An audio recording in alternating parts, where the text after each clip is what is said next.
السلام علیکم ورحمۃ اللہ وبرکاتہ۔ میرے معزز سامعین، آج کی اس ویڈیو میں قرآن پاک کے مطابق اللہ تعالیٰ کی قدرت کی نشانیاں ظاہر کرنے والی 5 آیات کا ذکر کیا جائے گا۔ پہلی آیت زمین اور آسمان کی تخلیق کے بارے ہے۔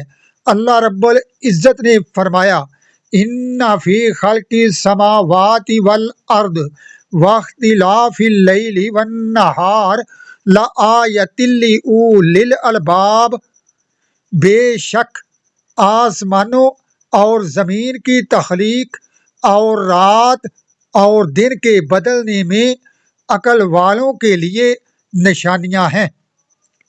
آیت نمبر 2، جس میں پہاڑ، دریا اور بارش کا ذکر کیا گیا۔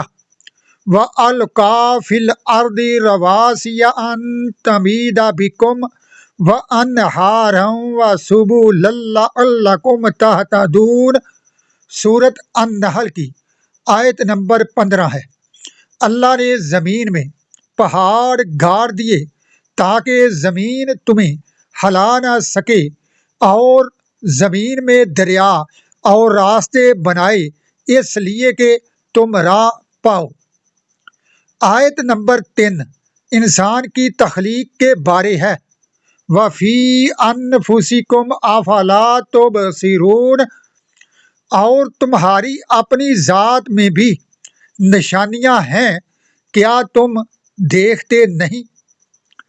آیت نمبر 4، جس میں پانی سے زندگی نمو پاتی ہے، ذکر کیا گیا۔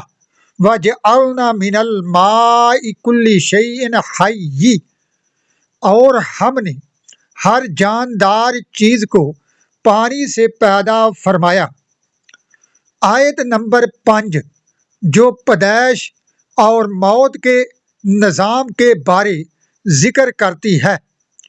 اللہ الذی خلقکم ثم رزقکم ثم یمیتکم ثم یحییکم، اللہ ہی ہے جس نے تمہیں پیدا کیا، پھر رزق دیا، پھر موت دے گا، پھر دوبارہ زندہ کرے گا۔